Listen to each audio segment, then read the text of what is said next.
Good evening. My name is Jenna Birch, and I am the Director of Alumni Relations here at Westchester University. Thank you for joining us this evening for our WCU 150 History and Heritage Exhibition, Lecture and Tour focused on sustainability. We are excited to have you join us for this final event in our series, which provided a glimpse into the history and future of Westchester University.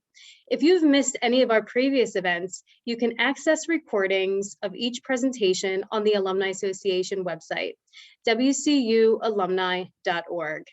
Please remain on mute until the end of this presentation, at which time you'll be invited to provide feedback and questions related to the subject.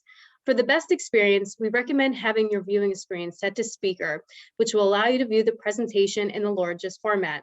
This can be found on the top right-hand corner of your screen. Now, it is my pleasure to introduce Museum Director, Michael D. Giovine. Hi everyone, I'm Michael D. Giovine, the Associate Professor of Anthropology here at Westchester University, the Director of our Museum of Anthropology and Archaeology, and also of the Museum Studies program. Welcome to our Baker's Dozen of this tour. This is our 13th and last tour that's associated with the WCU 150 History and Heritage Exhibition, which was in the Francis Harvey Green Library. It's the last week to view it, so please come and see it. Today, I'm really excited because we're in my museum. We're in the Museum of Anthropology and Archaeology for a special talk with Brad Flamm, the Director of the Office of Sustainability and a close collaborator for many years since you came here and since I came here. We also have Aaron Stoyak, one of our co-curators over at the Pumphouse with John, how do you pronounce your last name? Lattanze. I was going to say something different, but I have a long Italian name too. And Alden Ritchey, another student co-curator, is also going to be on as well. So we're in right now the Museum of Anthropology's Earth Day at 50 exhibition. This was like the WCU 150 exhibition. This is the capstone course for the Museum Studies program. That was the ill-fated year when we were halfway through planning this thing. We're ready to put it up. And COVID happened, so we all had to go home. And slowly throughout the 2021 year, students came back one by one and helped install this. So we're keeping this up another year, also just to make sure that people really get the full impact. I think it's a great teaching piece here. I use it in my own sustainability class, and I know others have as well. And I wanted to show you very quickly just a couple of things really quickly about it. And then Brad and I will have a conversation about Westchester's push for sustainability here. So what you're seeing here when you're greeted in this room, as you can see, is this wonderful tree of life. Ani Kunchik, one of our co-curators of many of our exhibitions, did this. This is completely made out of repurposed material. The wood that you think is wood over here is actually a carpet tubing that's covered in old used textiles and then painted. We have some old metal. Even the nails that are hanging out are used.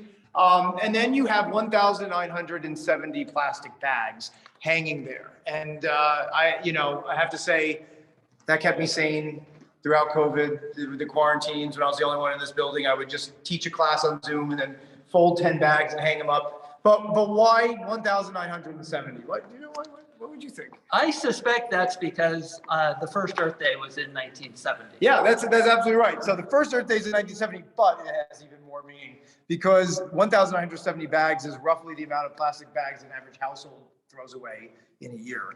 So this kind of really greets you and really encapsulates the what we call the big idea of the exhibition. And that Earth Day, 1970, the first Earth Day, first of all, was a really global event that really came from the bottom up. Trying to capture those movements of the 70s and late 60s, often youth movement, student movement. And if you've seen any of our other exhibits, the WCU 150 exhibit, you know that was a tumultuous time even on our campus with different protests.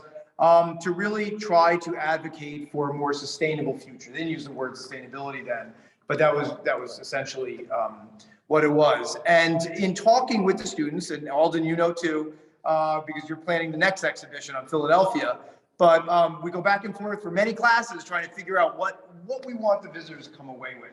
And especially, this was so important because we have an Office of Sustainability. I really am very proud of the sustainability initiatives at Westchester, especially that you really spearheaded over the past 5-6 years. That the students really wanted to show that there's a really, a lot of problems that humans have created, that we have created, that students and the community are complicit in. But we didn't want it to be something where you come in and you're like, throw up your arms, we're not going to be able to deal with this. We're all lost, right? So we wanted to make something that was aesthetically kind of attractive and compelling, and give kind of little ideas about what you can do to make, to make a difference. I want to come here, and I'm going to pass it over to Brad, because right over here, for example, this is one of our hallmark exhibits, because these are kind of artifacts from the original Earth Day from 1970, and then on to some of the big benchmark Earth Days in 1990, the one that I remember as a high schooler, which that was the Think Globally, Act Locally. It was so famous. I remember everybody was talking about that. And even then, the 50th anniversary of Earth Day with the stamps as well. We have this is loaned from one of our adjunct professors in math. This is the original Earth Day flag, the symbol that he purchased in '71 when it was cheap, right? It was used. It was already a year old at a PX down in the Carolinas.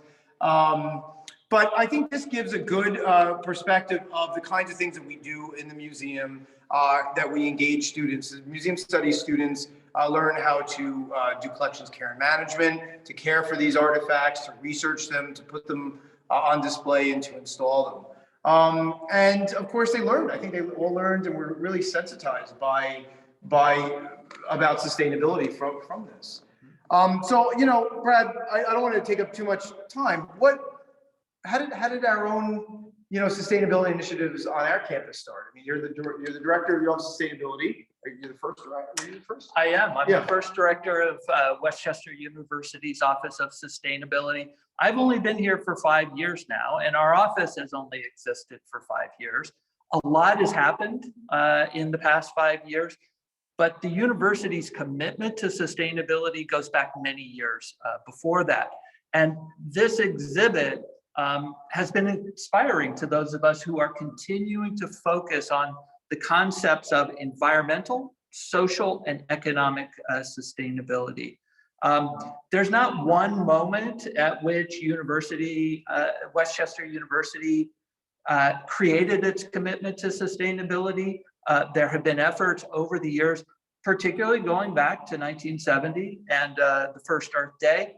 That event inspired a couple of students and many other students, in fact, but a student-led initiative starting in 1970 by 2 biology students here, Brad Gottfried and David Fleury, created the demand amongst the university community to create what today is known as our Gordon Natural Area, 126 acres on South Campus that have been protected in a relatively natural state since early 1970s. Yeah, and I love it. I use the Gordon in my sustainability class. I know a lot of sustainability classes do, but not just sustainability, but biology classes and all kinds of environmental science.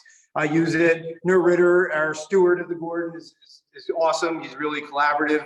We have an exhibit of artifacts, including Gordon's own, artifacts as well, that we can show you a little bit later. So, I mean, we had a great demand, even in the 70s. I mean, they were going to chop it down and build, residence halls or something. Yeah. The work that was done then continued in the 70s, 80s, 90s, but it was really starting in the 2000s that a group of faculty and staff and students set in motion some of the efforts that led to the creation of the university's first climate action plan. Former president of the university, Greg Weisenstein, became a signatory to what's known as the American College and University Professor University Climate Commitment in 2010. And in doing that, we committed ourselves to creating what's known as a climate action plan. 2013, President Weisenstein signed that document. And that document, right there. Yes. There you go. Here's an illustration of it. this document is important for a couple of reasons. One, it sets a very clear carbon neutrality target. I'll talk about that in a moment, but there were, in addition to that carbon neutrality commitment, 6 separate areas of focus where we committed to over 6 dozen objectives in the areas of transportation, buildings and energy, waste and recycling, dining systems, and more. And interestingly, many of the exhibits here in the museum demonstrate some of those topic areas. I did have them read the climate action plan. We were doing the research for that, but yeah, and I think you spoke to the class, if I recall, as well, trying to brief them. I mean, that's some of the things you want to be very collaborative. You know, so what is sustainability? Can I ask you, as from one professor? What do you want to define sustainability? Here at the university, we use a definition of sustainability that is, it's fairly widespread, but it's important to note because many people think first and foremost, and maybe only, about the natural environment. Right. And that is a key part of it, but we can't create and maintain healthy and dynamic ecosystems unless we're paying attention to human economics and to social systems. Sure. We can't save the trees, but neglect issues of social justice, right, or our ability to have a vibrant, healthy, thriving economy. Yeah. So we use this sort of 3-legged stool definition of sustainability, the environment, society, and economy, to guide the work that we do. Right. And actually, you know, maybe it's because obviously a lot of our students in the minor, especially in this particular, we're planning this one, were social science majors. They were really into the social justice aspect, although obviously there's much more of the environmental. One of the things, so for example, and a lot of the students are too. So what you're looking at now, Alden, if you put up there, those are Cheryl Montoro, Cheryl Wanko loaned these to us. These are from the climate protests in DC when President Trump was elected. The climate protests. These are all student created protest banners, and they sit next, just to kind of illustrate the fact that even Earth Day was this kind of bottom up, you know, student harnessing the student movement. But next to it, we have a lot of social justice banners made by a consortium of First Nations or Native American environmental artist activists. So you have over here, you have a photo essay called Standing with Standing Rock by Jada Gray Eagle. She's a young photojournalist and bead maker and jewelry maker, and she has a lot of filmmaker. She has a lot of awesome stuff. She smoked on campus via Zoom because it was the pandemic. She's Oglala Lakota, and she lived for 9 months in the Dakota Access Pipeline protest camps. And what I like about this is it shows daily life, right? You have all kinds of, you have the protests, of course, a lot of these powerful images, but you also have images, they were living here, right? So they're living for 9 months. They're teaching children in school. And this picture you're seeing here is they're teaching young children, they're trying to transmit the indigenous motifs, the indigenous art of their culture. So part of sustainability, and I always say as an anthropologist, is social and cultural balance, right? That which we inherit from the past that is used in the present and that we pass on to the future. That's kind of what, what sustainability and heritage both are. This is one of those paintings right there that a little girl did of a water spirit. And then right above it, you have Christy Belcourt. She's an internationally renowned Mastiff Native American from the area in Canada. This particular lithograph is a lithograph. The original is in the Royal Ontario Museum. It's beautiful. It captures that beadwork, but on paper. She and another artist, Isaac Murdoch, have what they call the Onamun Collective. And this is a collective for anybody who's interested in kind of the social movement and social justice, which this is really about environmental justice, right? Making sure that we protect, the environmental claims of those descendant communities that we're living off of it, right? The Onamun Collective produces this wonderful protest banners, this artwork that you can freely download. These are actually used in two different protests themselves. These are artifacts, but you can download these from their website, the Onaman Collective, and you could use it for your own, put it for your own awareness raising potential. What are some of the things, just to pop it over to Westchester? I mean, what do we do social justice wise here at Westchester? Can you speak on that a little bit? Well, we do a lot, and we're fortunate that we have an Office of Diversity, Equity, and Inclusion that has really made good progress in bringing these concepts into the way the university functions as a whole and to our education. It's sustainability work of a kind. It addresses an important aspect of sustainability.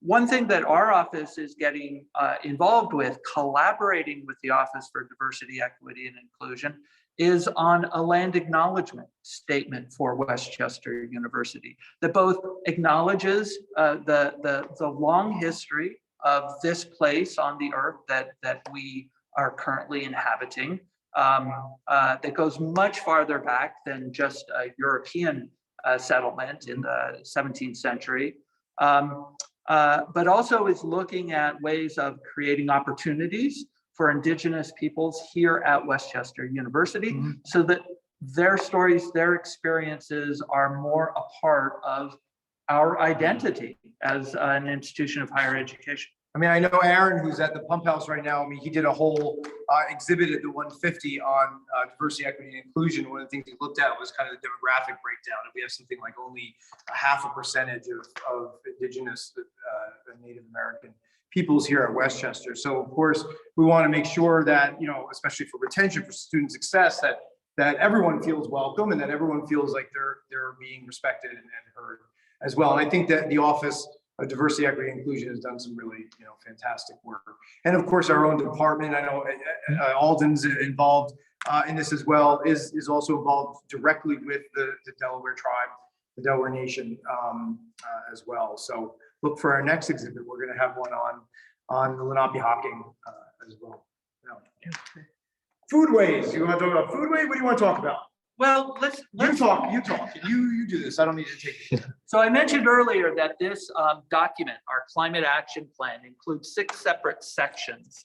And we have accomplishments to be proud of in each of these areas. One of them is in looking at food systems on campus, how food comes onto campus, how we consume it, and how ultimately we dispose of food scraps that we don't consume.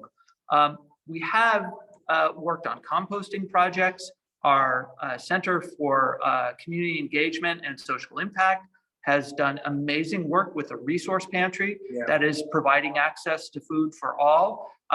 And this exhibit here in the Earth Day at 50 museum exhibition emphasizes some of the issues that we pay attention to when we think about sustainable food systems. So one thing that we have been working on, for example, with our colleagues in the Department of Nutrition, the College of Health Sciences, and in other colleges on campus, is to think about the carbon impacts of different food choices, the importance of plant-based diets, and making that more a part of the food that we eat, and looking at other ways to encourage people to be thoughtful about the food they're consuming and how they're possibly generating a good amount of food scraps or food waste over time. So we have some important accomplishments in terms of sustainable food systems. There's much more work that could be done over time. Yeah, I mean, one thing that I know comes up as I teach sustainable food systems, one of the things that really comes up is this idea of localism, right? That they really want to be able to support the local food systems. It's not easy. There's lots. There's a great co-op that's open, and local farmers, but of course the cost, the environmental, the economic sustainability is a little off balance. You have to really be investing in it. A lot of people don't have means of getting to the markets and things like that. But we do talk about this kind of thing. Food systems especially is so great for teaching sustainability because it encompasses all three pillars. You know, food is a social and cultural fact, and different groups and different cultures eat and treat food differently. What is food? What isn't food is even, the whole concept is different. If it was all the same, we'd all be eating bugs and we'd be much more sustainable, actually. It's very healthy and very nutritious. But it's also an economic issue, and it's of course an environmental issue. And I urge people to take, if you're in nutrition, to do the sustainability track, and just to look at your food in a more sustainable fashion. Yeah, absolutely. Yeah. Michael, could we talk about two more topic areas? Yeah, sure. I'd like to talk a bit about waste and recycling. Yeah. And then about the concept of sustainability in the curriculum of the university. Yeah, sure. There's so much that we could talk about, but we do have to be mindful because we have a colleague over in our geothermal pump house, and we want to get to him as soon as we can. So, Michael, can I ask you? I'm going to switch with Alden. To become the camera person. There you go. And let's come over here and take a look at an exhibit about the concept of plastic pollution. Right. At Westchester University, we have made good progress on addressing the issue of waste and recycling. We've developed systems with our colleagues in facilities and other offices on campus to think about what we are bringing onto campus in terms of materials and the energy we use, reducing that. And we think about this in terms of a concept called zero waste. And that's where I'm really happy that we have Alden Ritchey here, because Alden this semester is helping Westchester University as what is known as our Atlas Project Fellow. He's one of two, working on helping us create a zero waste vision for Westchester University. That's not a phrase that I think everybody understands. Alden, could you tell us a bit about what that means to say zero waste?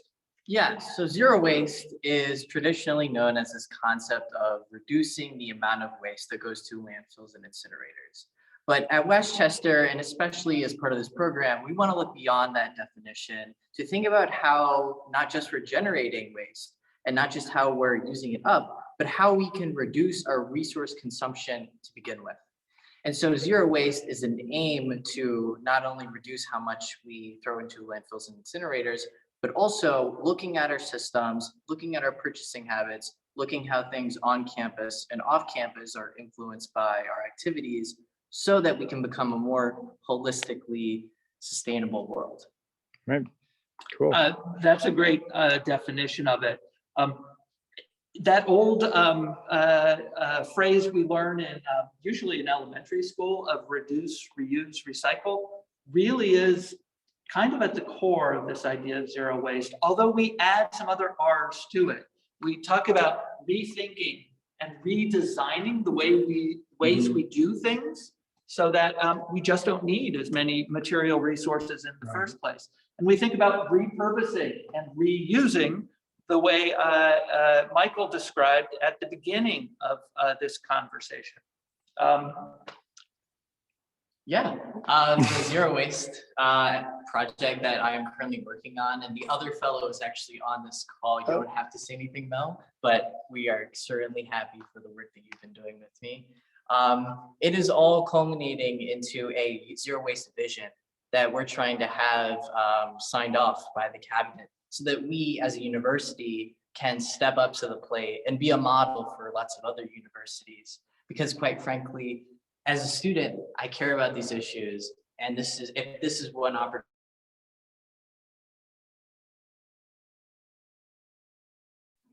So what are some of the, can you tell us some of the initiatives that you're sent from all those calls that we've had? Yeah, sure. So as Dr. Giovine had said, we've been engaging with a lot of stakeholders on campus, and it's really been a cross-departmental operation where we've been working from people from athletics to facilities to even the Museum of Anthropology and Sociology in order to understand individually we can't solve this issue. If students try to come together and try to work on these systems, we can't do it. But even individual departments can't solve the problem. But if we come together around this issue, we understand how our systems are working and we look at how overall the systems are interacting with each other, we can create a better model for a university. And so that's what we've been doing for the whole semester, right? And part of our initiatives that we've been surrounding on relate to composting and how can we have better systems on campus to dispose of certain materials, but also to make sure that that's being reclaimed by the land in our gardens or in local gardens or in fields nearby. Other ones relate to how we can manage materials on campus. There was a lack of knowledge about our surplus program. And so what we're trying to do is build a digital asset management platform so that we can manage these materials. So we don't have to buy extra. We can just reuse, recycle, and also rethink and repurpose. Yeah, that's so important. I mean, I remember just hearing that and saying, oh yeah, if we had some repository, I mean, I try to scrounge wherever I can get, to get things. And it's true, like we had one central clearinghouse. I think that would help everyone as well. Yeah. Alden's work as an intern, I think, is building his professional skills, it's building his research skills, but he's a student too. And another aspect of the work that we do in sustainability at Westchester University is to think about how sustainability can be part of the curriculum as a whole, so that all of our students are coming out of their 4 years or their graduate years at Westchester University with an understanding of these concepts.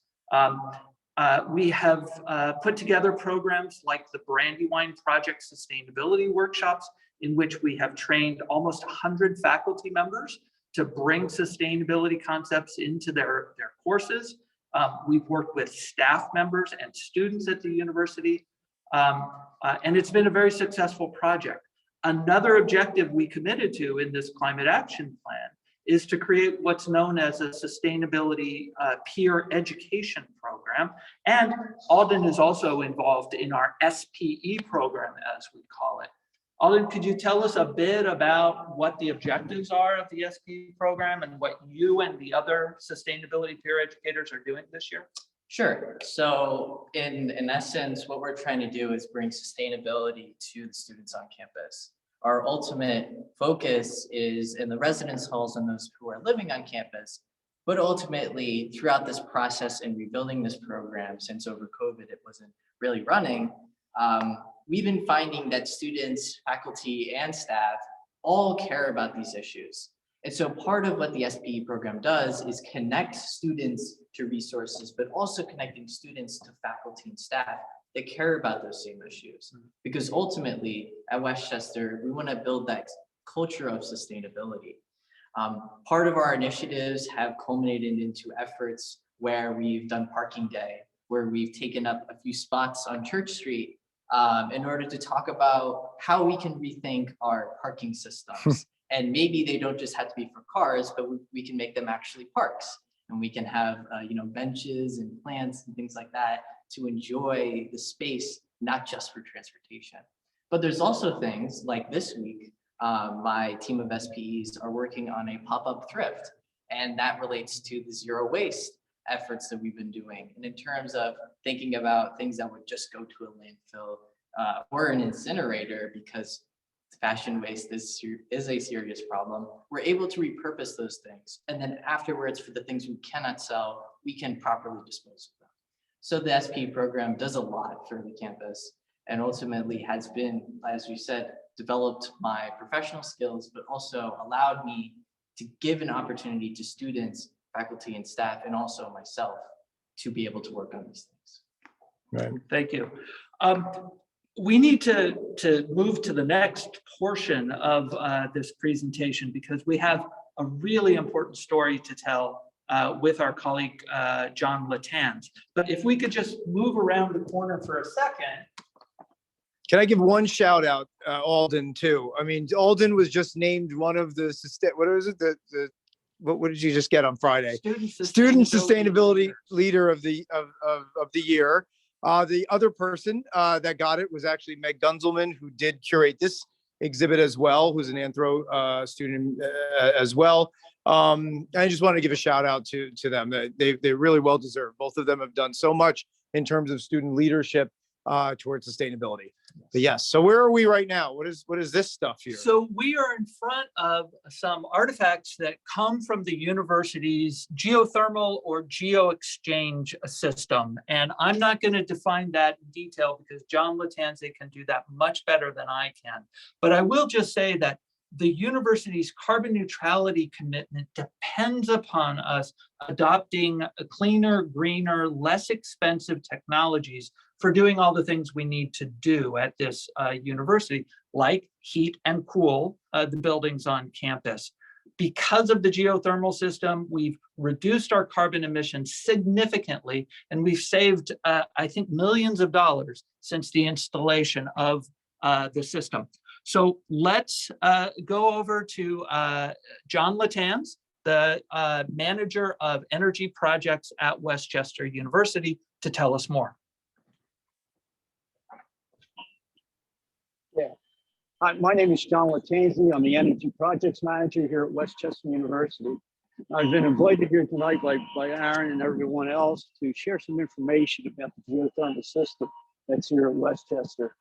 First of all, there's 16 buildings on North Campus. It's actually that the geothermal system actually provides energy to heat and cool them. In terms of square footage, that's about 52% of the total square footage of buildings on North Campus. So it's a large chunk.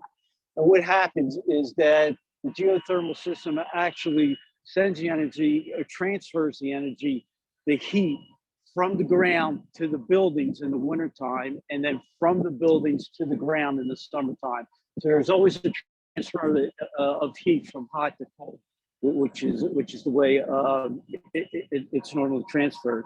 The system itself was constructed in phases beginning in 2006, 2007. The most recent addition to the system is actually the new Science, Engineering Center and Commons building, which was added to the system as part of it. So that's the newest addition. Also, in very general terms, in discussing the system itself, it consists of three major components. That is the well fields, the distribution system, and then the buildings themselves. Surrounding the pump house, which is right behind us right here, are four well fields. There's a total of 836 wells, and each well in these well fields consists of a 6-inch bore. In other words, a 6-inch hole that's drilled 500 feet into the ground and inserted with pipes through which the water flows. The distribution system is actually a network.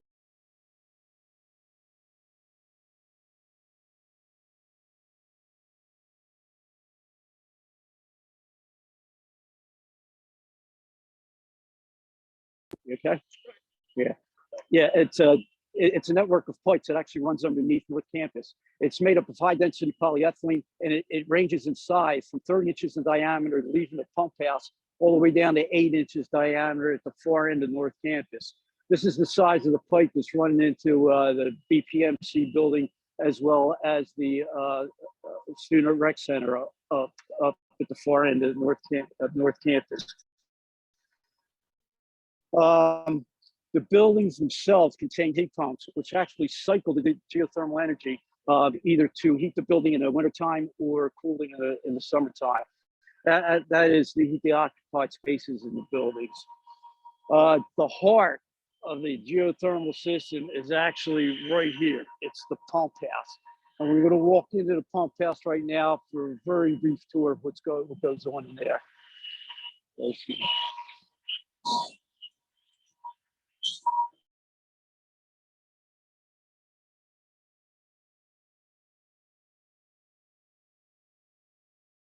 These pumps are dedicated to pumping water through the four well fields I described earlier. The water's pumped out through the green pipe work that you see and pumped back through the purple pipe work. To my right are 5 other pumps dedicated to pumping the water out through the distribution system to the individual buildings. The water is pumped out through all the pipe, the blue pipe that you see and comes back through the orange pipe, which is located at the far end of the Pumphouse. Now, a very important part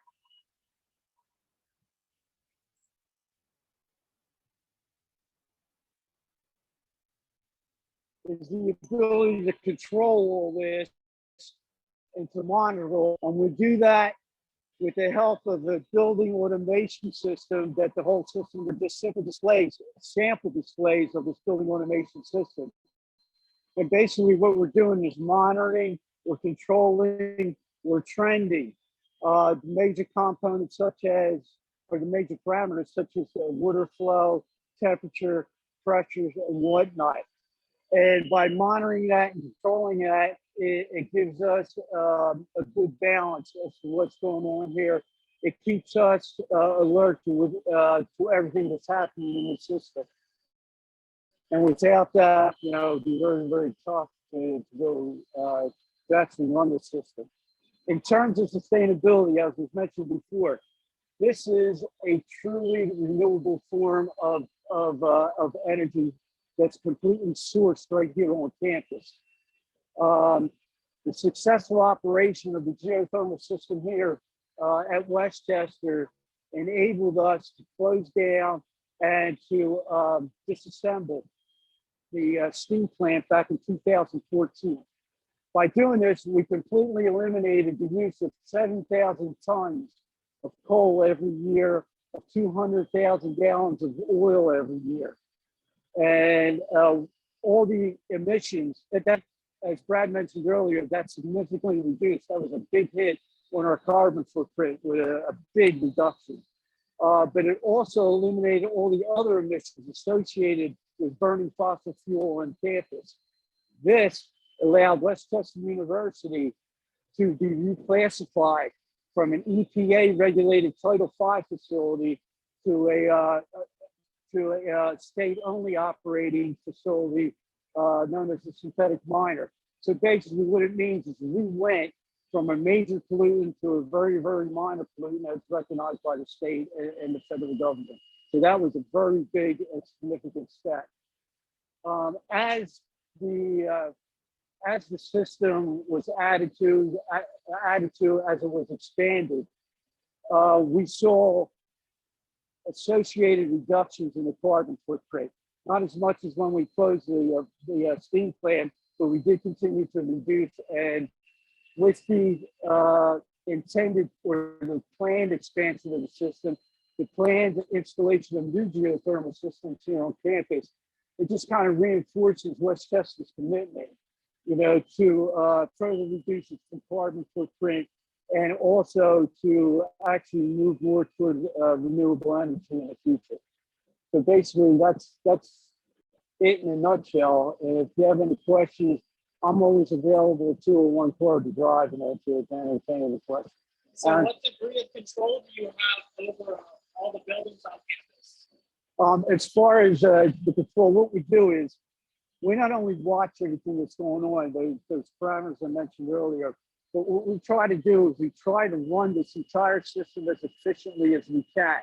So what we're actually watching also too, and by doing that, the bottom line is what you try to do is you try to match the energy being put out to the system to the heat load that's out on campus.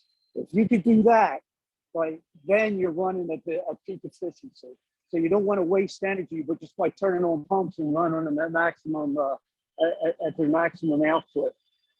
This system helps us do that. If you look at the system, you'll see the variable speed drives, the pumps go up and down to match the load in the system, and we're good. We're running efficient, and that's one thing that's key to watching and to running the system. Sure, with that efficiency, it's also cost effective as well.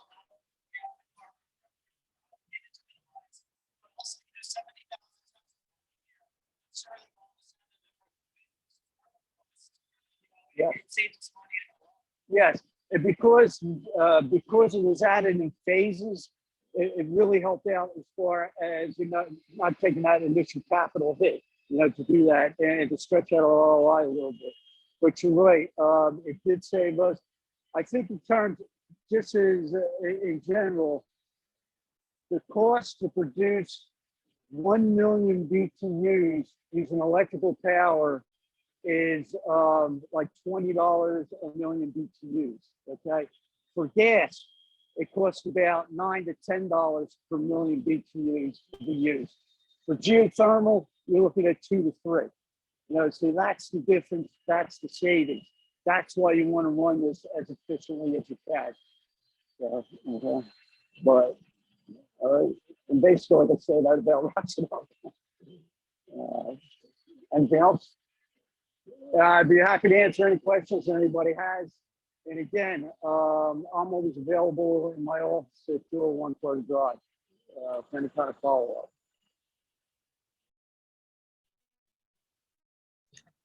Hi. So yeah. So thanks for that. We're not gonna go to the pump house. We'll stay here and answer questions.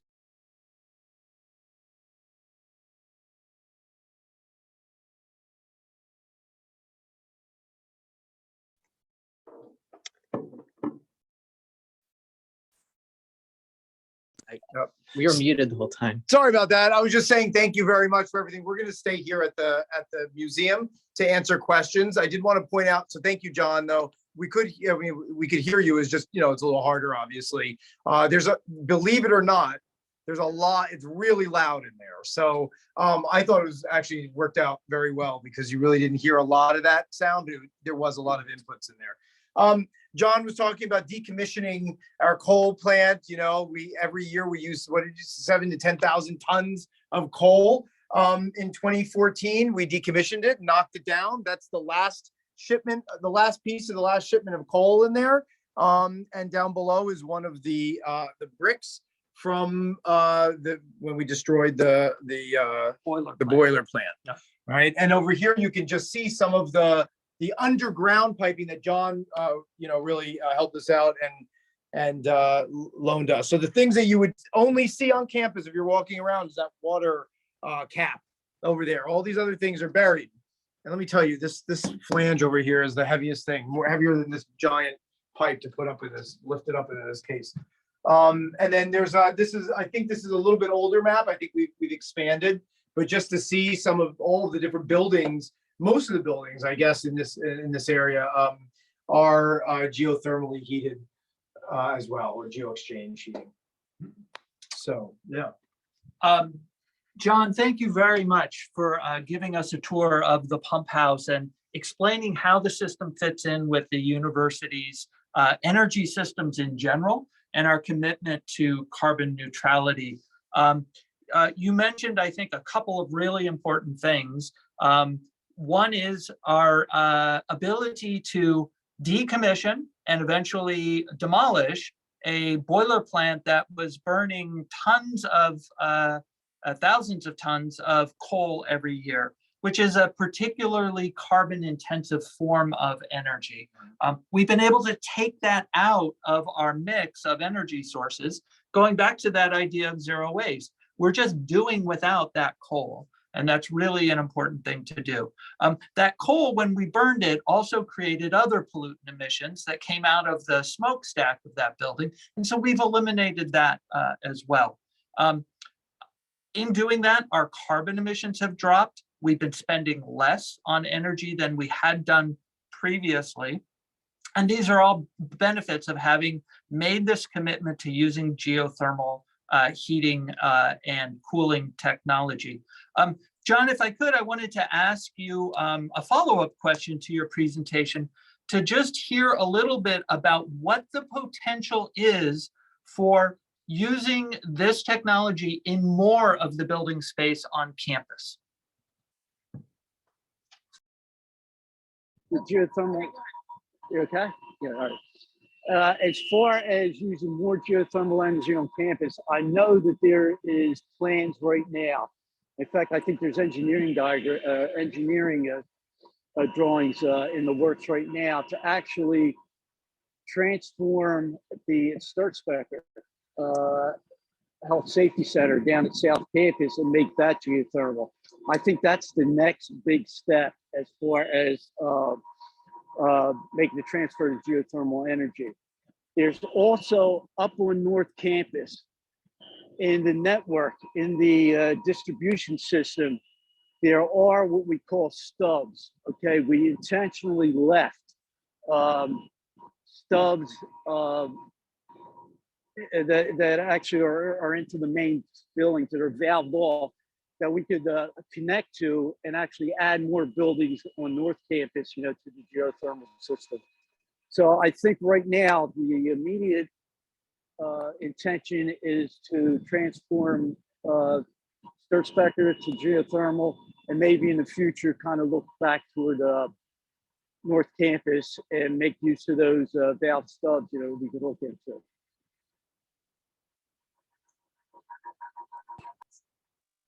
Thanks, John. And I had one more question for you. Your title is Manager of Energy Projects, plural.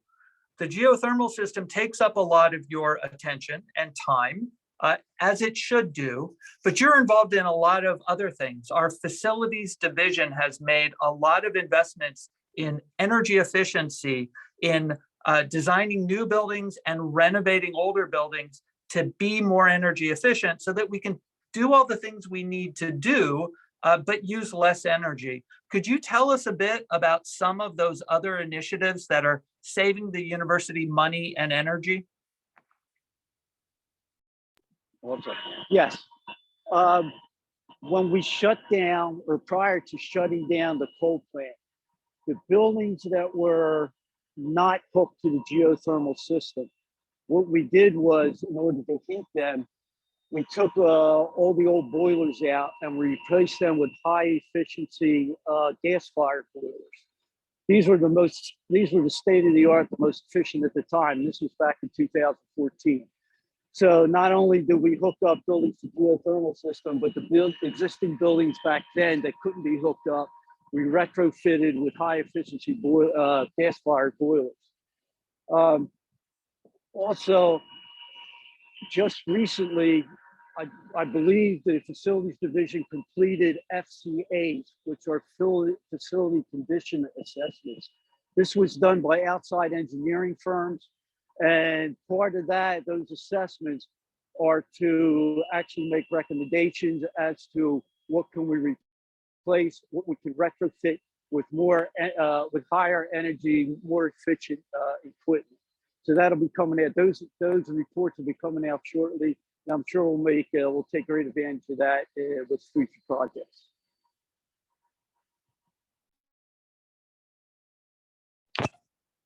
Cool. Yeah, thanks.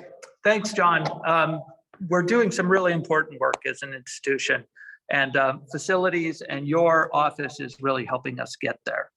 Can I ask, I had a question for you then, Brad. So what is our relationship with the community, and how does the Office of Sustainability work with our community partners? I mean, Alden talked a little bit about going downtown, but I mean, we're not just in a bubble here, right? We do our best to engage with not just community members in Westchester Borough, but in the county as a whole, and in fact, the region. We work with an organization called the Westchester Green Team, sponsoring events and lectures and films with them. They and other environmental and social justice and community organizations in the county are both collaborators for us, and to be honest, they challenge us at times. The county and the borough and some of the townships in the area have made some pretty important commitments to renewable energy. And that's putting some pressure on Westchester University, as it should do, because we're a member of this larger community, just as they are. Yeah, absolutely. And I mean, and they've been involved too. So the Green Team has been great. They loaned us this interactive as well to teach about renewable energy. And, it's pretty popular. Students can ride the bike and they'll light the different light bulbs. So that kind of illustrates, somebody not kick the light bulb, I see, but it actually probably still works. But, which ones are the most energy efficient, which uses the least amount. Yeah, why don't you give it a spin? Oh, this one's not too, that's what's hard. Usually you just Alden, you should get on this thing. There we go. So it's a far step from my Peloton, but it'll do. We also worked with Solare America, it's a solar company in Upper Darby who loaned us these solar panels. They're actually pretty nice. And they gave us some information on how a solar panel works. This is the back of it too, just so you can kind of see the wiring back there. And of course, the Delaware Museum of Natural History, I should say, they loaned us they always loan us a lot of specimens whenever we need them. This one in particular was a great, this is an example of salt marsh. Our chair of our department, Heather Hooley, along with Daria Nicotina in geography, have a large National Geographic grant to study sea level rise and historic preservation and archaeological excavations along our coasts in the salt marshes. And a lot of our students do the excavations as well. And you know, I have to say, talking about social justice, I mean, what some of the historic, the heritage properties that are going to be submerged underwater, some of them are Native American burial grounds along the coast, as well as, you know, Western, you know, lighthouses and settlements as well. But, you know, we're really grateful to the Westchester Green team, to our gardens as well for that. So I think there was a question. There was. We saw a question in the chat which asked about the progress we are making as an institution towards the carbon neutrality goals that we set in our 2013 climate action plan. To be perfectly frank, that initial carbon neutrality goal was set for the year 2025, which all of us will recognize is not that far in the future. At the time it was set, it was an ambitious goal, but it was meant to inspire us to act decisively and quickly. And some of the things we've done, such as the commitment to geothermal heating and cooling that John Lattanze described, has helped us significantly reduce our carbon emissions. From 2010 to 2019, which was the last full year of sort of normal operations before the pandemic hit, we decreased our total carbon emissions by almost a third. That is a very good progress. And if we're looking at a per person basis, our student enrollment was increasing, as well as the number of employees, faculty, and staff we had on campus. So we decreased our per person carbon emissions by almost half over that time. If you can do some quick calculations in your head, you'll still realize that we're not on track to complete carbon neutrality by 2025. And we recognize that, and we are working to update our climate action plan. We're in the process right now working with the University's Sustainability Council, which is a voluntary organization of faculty, staff, and students, to look at all of the objectives we set in 2013 and think about how to update those to reflect the way the world has changed in the last 9 years. One thing we're going to do is to think about our carbon neutrality commitment in terms of the sources of carbon emissions. And so we're going to set different target years for the different sources. And we think we can retain that 2025 carbon neutrality goal for the carbon emissions that come from the electricity that we purchase. We're working on that with facilities and with colleagues in the PASHE university system, as well as at PASHE headquarters in Harrisburg. Right, because it isn't just about, you know, the energy that we use to keep the lights on and the computers running and everything. I mean, you know, one of the things that I work on specifically also with the Office of Sustainability and Center for National Programs is trying to think about how we, you know, part of our mission at the university is also to increase internationalization, to bring more international students here, and of course to travel abroad. You know, I'm a big supporter of study abroad. I'm taking 30 students in a couple of weeks. That's a big carbon footprint. You know, so how do we increase people traveling abroad, but decrease our overall emissions? That this is a catch-22. It's a very difficult kind of a thing to think about. And so, you know, we're always trying to figure out these ways of managing these new aspirations as we get bigger, as we get more complex as a university. That creates new issues, right, for sustainability. Yeah, we have objectives as an institution that sometimes are in conflict. We have to acknowledge those, we have to work with them, and we have to retain our commitment to environmental, social, and economic sustainability. And so we're working across the university with people from every division and office and department on campus, students, faculty, and staff to reassess the commitments we've made and think about how we can retain the ambition and the commitment to addressing the climate crisis and other environmental, social, and economic issues while being feasible and realistic with what we're able to do as an institution. Where does the education come in, educating for sustainability? Is that in the climate action plan? It is, and we talked about that a bit before with our Brandywine project, sustainability workshops, with the sustainability peer education program, and with other initiatives on campus. But we have a goal of making sure that every student who comes through the doors of Westchester University, and everyone working here, faculty and staff too, have an appreciation for how important these issues are.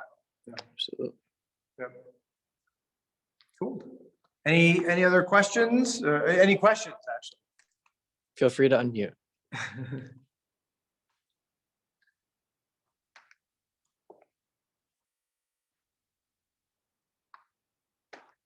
Oh, I can talk forever, as Alden knows. You all know.